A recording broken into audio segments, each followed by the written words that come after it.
Okay, so this is video number 3 on the topic of entropy.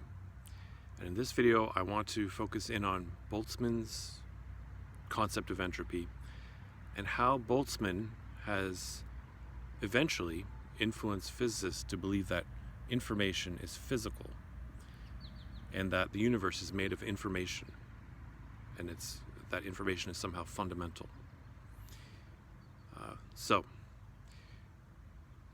I also want to start out with a magic analogy in order to sort of set the stage. So let's say you have a magician pulling a rabbit out of a hat. That's a pretty common trick, okay? It would be very shocking to think that a magician made a rabbit just magically appear out of nowhere when he pulls it from a hat.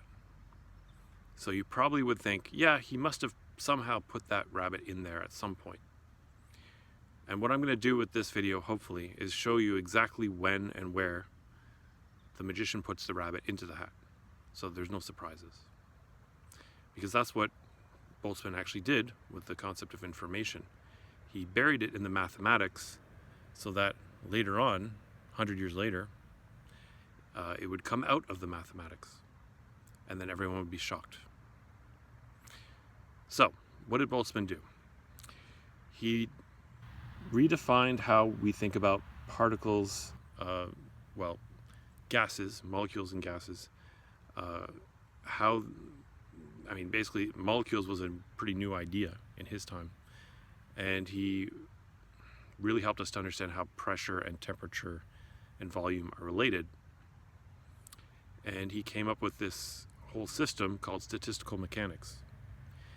And also he redefined entropy, which is the most unfortunate thing that he did. I think we'd be much better off if Boltzmann had left entropy alone, but here we are. So, Boltzmann quantified entropy by creating a concept called the microstate and the macrostate. The microstate would be a precise arrangement of molecules, like their precise positions or momenta, and the macrostate is just the overall structure. So you could say, let's say you have a bubble of soap, and it has a certain shape, it has a certain temperature, it has a certain pressure, it has a certain volume. That is all the macrostate of the bubble. We can't tell what's going on inside the bubble.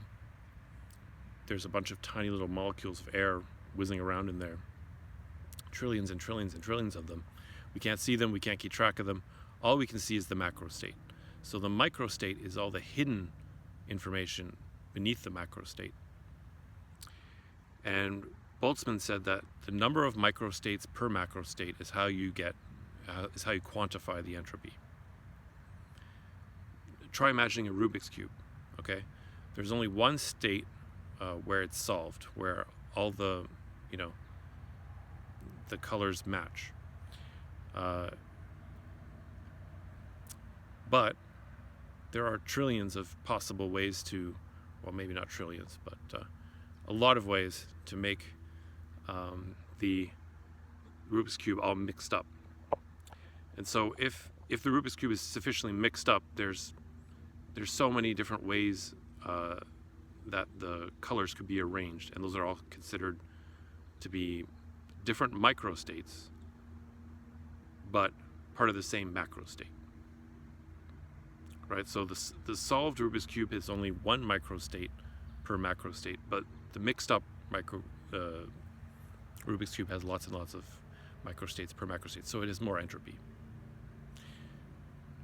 Okay, so the interesting thing about how Boltzmann decided to quantify entropy, or count microstates, he has to count microstates per macrostate in order to determine how much entropy there is. So what he determined is that similar particles, so let's say you have 100 oxygen molecules, and they're all mixed up, the actual all that matters is their overall configuration. if you take one oxygen molecule and you swap it with another, you switch their positions, then that still counts as the same microstate. So it's not like we don't treat the individual particles as if they were separate individual objects that we can keep track of independently. We just treat them as information. There's an object here, there's an object there, there's another object here. All that matters is the type of particle they are. You can't actually give them unique individual identities, right? So it's like saying all the pennies in your pocket are equivalent and interchangeable. That's how Boltzmann deliberately decided to treat particles. They're all considered to be equivalent and interchangeable. And when you count microstates with that consideration in mind, what you end up with is a much smaller number than you would get if you had to consider all the possible permutations, the ways they could be, their locations could be swapped and rearranged, right? So it really has a strong effect on the way that entropy is quantified and the number you end up with. So now there's another thing that Boltzmann also chose to do, and that is he considered all the empty spaces to be equivalent and interchangeable. And I think that's perfectly legitimate. I think it makes perfect sense. I mean, it hardly makes sense to ask, if we're talking about genuinely empty spaces, it's hard to even understand what it would mean to suggest that the empty spaces could have been in a different order, or to ask what order are the empty spaces in. It just doesn't make sense, right? But it does make sense to ask, what order are these objects arranged in? But Boltzmann totally disregards that. So what he's doing is he's treating the objects, the particles, as if they're token representatives, as if they are mere information. That's how the idea of information is inserted into the math right from the outset. That's where the magician puts the rabbit into the hat. Okay, now it just so happens that because this is how we've been accustomed to calculating entropy ever since then, this is what was noticed by Claude Shannon later, and it became information entropy. And this is also what was noticed later by Jacob Bekenstein, when he noticed that there was a pattern or a common element in the way black hole thermodynamics is measured, and Boltzmann's method of measuring entropy. All of these mathematical patterns stem ultimately, and also quantum information entropy and von Neumann entropy, all of these patterns come ultimately from the way Boltzmann decided to quantify entropy, which is to treat each individual particle as if they are all token representatives, completely interchangeable. Consider this. Which order are the two I's in information? What happens if you swap the order of the two I's in the word information? Nothing. It doesn't make a difference what order they are in. They're just tokens. They're just symbols.